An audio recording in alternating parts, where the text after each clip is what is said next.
நமஸ்காரம். உங்க கல்பனா ஸ்ரீகாந்த் சிம்மராசி மற்றும் சிம்ம லக்ன அன்பர்களுக்கு மார்ச் 11 இருந்து ஜூன் 2 அது என்ன அப்படின்றீங்களா? அதுதாங்க குரு வக்ர நிவர்த்தி. 83 நாட்கள் உங்களுடைய லாபஸ்தானத்துல ஃபேவரபிளா உட்கார்ந்துட்டு இருக்கார் குரு. 11ஆம் வீடு அப்படின்றதே யோகத்தை கொடுக்கக்கூடிய ஒரு லாபஸ்தானம் வீடு. அந்த இடத்துல குரு உட்கார்ந்துட்டு இருக்கிறது. சூரியன் தான் உங்களுடைய ராசிநாதன். சூரியனும் குரு மிகப்பெரிய நட்பு பெற்றவர்கள். சோ அப்படி லாபஸ்தானத்துல குரு இருக்கும்போது ஃபேவரபிளான பல பல பல விஷயங்கள் உங்களுக்கு காத்துட்டு இருக்கு. ஆனா பலன் சொல்லும் போதே அதுல சில காஷனா இருக்கணும்ன்றது உங்களுக்கு புரியுது இல்லையா? சோ அது எது எது அப்படின்றது உங்களுக்கு விளக்கமா நான் சொல்ல போறேன். சோ நம்ம சேனல் இதான் ஃபர்ஸ்ட் டைம் பாக்குறீங்கன்னா சப்ஸ்கிரைப் பண்ணிக்கோங்க, பெல் பட்டனை பிரஸ் பண்ணுங்க, ஆல் என்ற ஆப்ஷனை சூஸ் பண்ணிக்கோங்க. எப்பயுமே நல்லது கேட்க கேட்க சந்தோஷம் தான். ஆனா எதுல எச்சரிக்கை அப்படின்றது தெரிஞ்சு அதை நோட் பண்ணி வச்சுக்கிட்டு அதுக்குள்ள சிக்காம இருந்தா டோட்டலி பாசிட்டிவ் தானே. அதுக்கு தான் இந்த பதிவு. இந்த 83 நாட்கள்ல நீங்க சில விஷயத்துல ஜாக்கிரதையா இருக்கணும். அது எதுல அப்படின்னா, ஃபர்ஸ்ட் நீங்க உங்களோட ஜாக்கிரதையா இருக்கணும். என்னது உங்களோட அப்படின்னு சொல்றேன்னு நினைக்கிறீங்களா?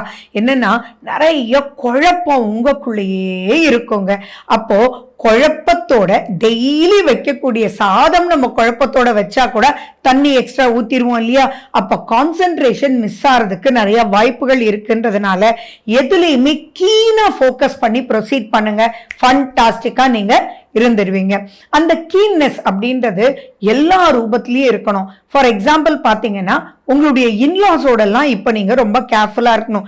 நீங்க ஏதோ சொல்ல போய் நீங்க எதுக்கும் மனசுல வச்சுட்டு ஆன்சர் பண்ணி அதை அவங்களதான் சொன்னீங்க அப்படின்னு சொல்லி அங்க ப்ராப்ளம் வர்றதுக்கு வாய்ப்புகள் இருக்கு. நீங்க கூட ஒர்க் பண்ணிட்டு இருக்கீங்க இல்லையா? அப்ப நீங்க எதுக்கும் ஓகே ஓகே நான் பண்ணிடுறேன்னு சொல்லுவாங்க.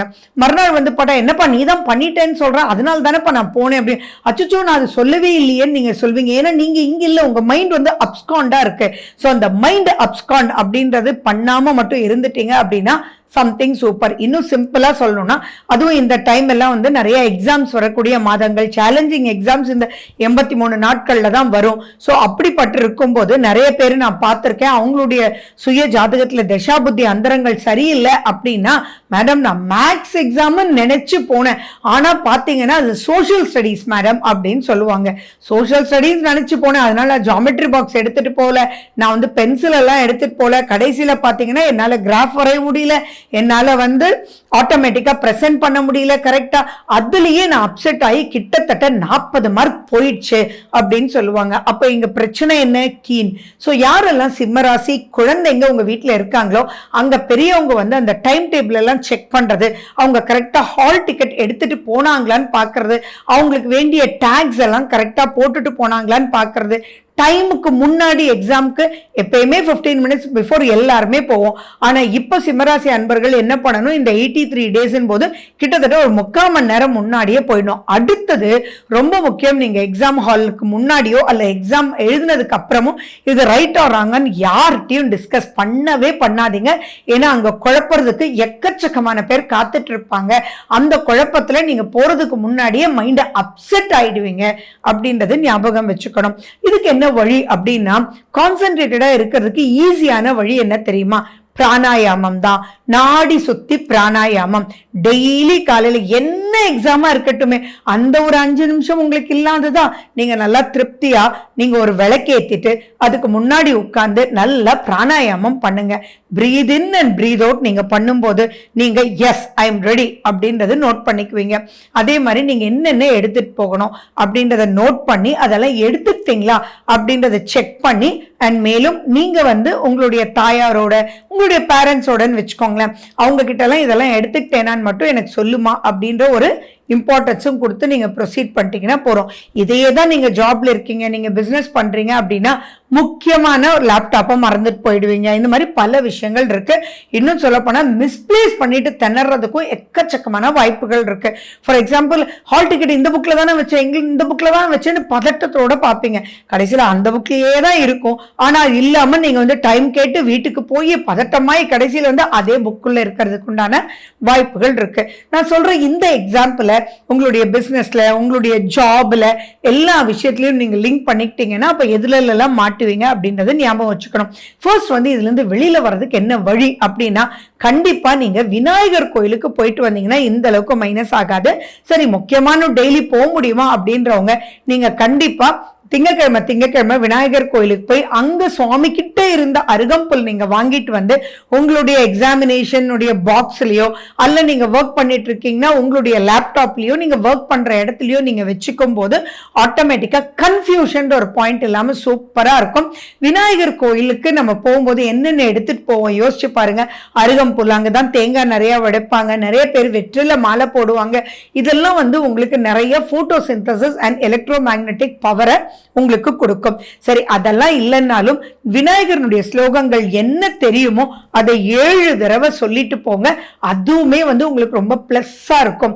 ஸோ இந்த சனாதன தர்மத்துல ஒவ்வொரு விஷயமே நம்மளுடைய ஹெல்த்துக்கு நம்மளுடைய மைண்டுக்கு தான். ஸோ இதை மட்டும் ப்ளீஸ் நீங்க பண்ணுங்க.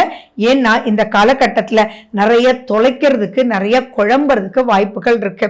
அந்த குழப்பத்தினால் ஈவன் இன்னைக்கு அவ்வளோ வேல்யூபிளான தங்கத்தை கூட நீங்க தொலைக்கிறதுக்கு வாய்ப்புகள் இருக்கு. செல்போனை தொலைக்கிறதுக்கு வாய்ப்புகள் இருக்கு. முக்கியமான இடத்துல சார்ஜரை மறந்துட்டு போய் கடைசியில் கான்ஃபரன்ஸே பண்ண முடியாத அளவுக்கு வாய்ப்புகள் இருக்கு. ஸோ இது அலர்ட்டா இருங்க, ரீசெக் பண்ணிக்கோங்க, கிராஸ் செக் பண்ணிக்கோங்க.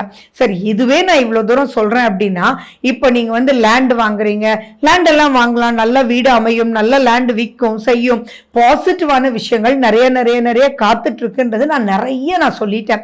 ஸோ அந்த பாசிட்டிவான விஷயத்தின் போது நீங்க கிராஸ் செக் மட்டும் பண்ணிக்கணும், ரீசெக் பண்ணிக்கணும். டாக்குமெண்ட் எல்லாம் ஒரு தடவைக்கு 2 தடவை படிச்சு பார்த்து பிறகு ப்ரொசீட் பண்ணணும்.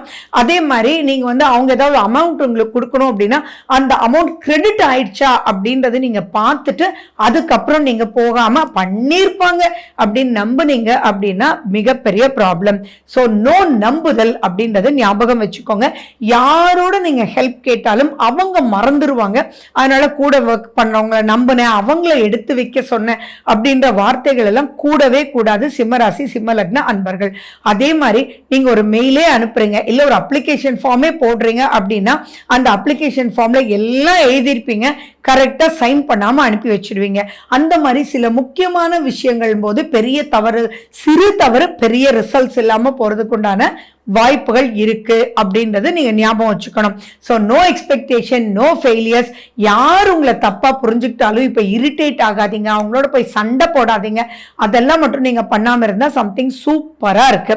அதே மாதிரி குரு உங்களுடைய 3ஆம் வீட்டை பார்க்கிறார், உங்களுடைய 5ஆம் வீட்டை பார்க்கிறார், உங்களுடைய 7ஆம் வீட்டை பார்க்கிறார். இதுல ஒரு மிகப்பெரிய அற்புதமான ஒரு விஷயம் இருக்கு. 7ஆம் வீட்டுல ராகு இருக்கு. 7ல ராகு அப்படின்னாலே பதறணும் இல்லைங்களா? அந்த பதட்டத்தையே குரு குறைக்கிறார். ஸோ ராகுனால் வரக்கூடிய கெடு பலன்களை குரு தடுக்கிறார்ன்றது கடவுளுக்கு அவ்வளோ நன்றி ஒரு மிகப்பெரிய அற்புதமான ஒரு விஷயம். அடுத்தது யாருக்கெல்லாம் குழந்தை பாக்கியம் இல்லையோ, நிறைய முயற்சி எடுத்திருக்கீங்க, ஐவிஎஃப்ல போட்டு உடம்பே புண்ணாயிடுச்சு, பல ட்ரீட்மெண்ட் போய் போய் போய் வெக்ஸா இருக்கீங்களோ, இப்போ மார்ச் 11ஆம் தேதிக்கு அப்புறம் நீங்க முயற்சி எடுங்க. உங்களுக்கு சூப்பரா டக்குன்னு அமையக்கூடிய வாய்ப்புகள் அதீதமா இருக்கும். அதே மாதிரி குழந்தை தானாக உருவாறதுக்கும் எக்கச்சக்கமான வாய்ப்புகள் இருக்கு. அதனால நீங்க யோசிச்சு நீங்க கண்டிப்பா ஸ்டெப்ஸ் மட்டும் எடுங்க, சூப்பரா இருக்கும். அதே மாதிரி உங்களுக்கும் உங்களுடைய குழந்தைக்கும் ஃப்ரிக்ஷன் நிறைய வர்றதுக்கு உண்டான வாய்ப்புகள் யாருக்கெல்லாம் சுயஜாதகத்துல இருந்தா கூட இப்ப நீங்க அவங்களோட மேபி உங்களுக்கு 80 வயசாச்சு, நீங்க பிரிச்சு கொடுக்கக்கூடிய சொத்து மேல ஒரு தேவையில்லாத உங்களுடைய குழந்தைகள் வாக்குவாதத்துல இருக்காங்க அப்படின்னா இப்ப நீங்க எல்லாரையும் கூப்பிட்டு வச்சு பேசும்போது ஓகேப்பா இது இப்படி பண்ணுங்க அப்படி பண்ணுங்கப்பா அம்மான்னு சொல்லி அதை ஈஸியா ஸ்மூத்தா முடியறதுக்கு அவ்வளவு சூப்பரா இருக்கு.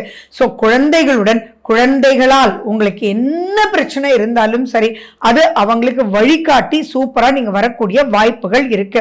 7ஆம் வீட்டுல ராகு இருக்கேன்னு கவலையே படாதீங்க. திருமணம் ஆகாதவங்களுக்கு எல்லாம் திருமணம் நடக்கக்கூடிய வாய்ப்புகள் இருக்கு. நட்பு வட்டாரத்துல எந்தெந்த பிரச்சனை நீங்க ஃபேஸ் பண்றீங்களோ அந்த நட்பு வட்டாரத்தினுடைய பிரச்சனைகள் முடியறதுக்கு வாய்ப்புகள் இருக்கு. பார்ட்னர்ஷிப்போட பிசினஸ் ஆரம்பிச்சீங்க ஆனா லாஸ்ல போயிட்டு இருக்கு, உங்களை ஏமாத்திட்டே இருந்தாங்க அப்படின்றவங்கள இப்ப கூப்பிட்டு பேசுங்க, அது சூப்பரா முடிஞ்சிடும். இன்னும் சொல்ல போனா குருவாக யாரோ வருவாங்க, அந்த ஃபீல்ட்ல எக்ஸ்பர்ட் வருவாரு. எக்ஸ்பர்ட் உங்க பிரச்சனையை சூப்பரா தீர்த்து வச்சு ஆட்டோமேட்டிக்கா சக்சஸ் ரேட்டிங் அப்படின்றது பிரம்மாண்டமா இருக்கும். சோ இந்த மாதிரி இன்னும் பல பல பல விஷயங்கள் நான் சொல்லிட்டே போலாம். ஆனா எது காஷன்னு சொன்னேனோ அதான் மட்டும் நீங்க கேர்ஃபுல்லா பார்த்துக்கணும்.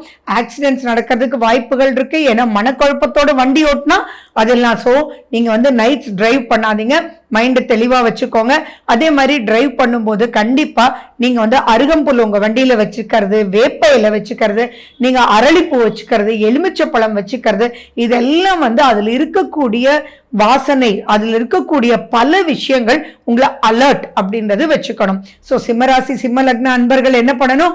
அலர்ட் அப்படின்ற ஒரு விஷயம் மட்டும் நீங்க வச்சுக்கிட்டீங்கன்னா மற்றதெல்லாம் ஃபன்டாஸ்டிக்கா இருக்கு. So wish you good luck. வாழ்க வளமுடன். நன்றி, வணக்கம்.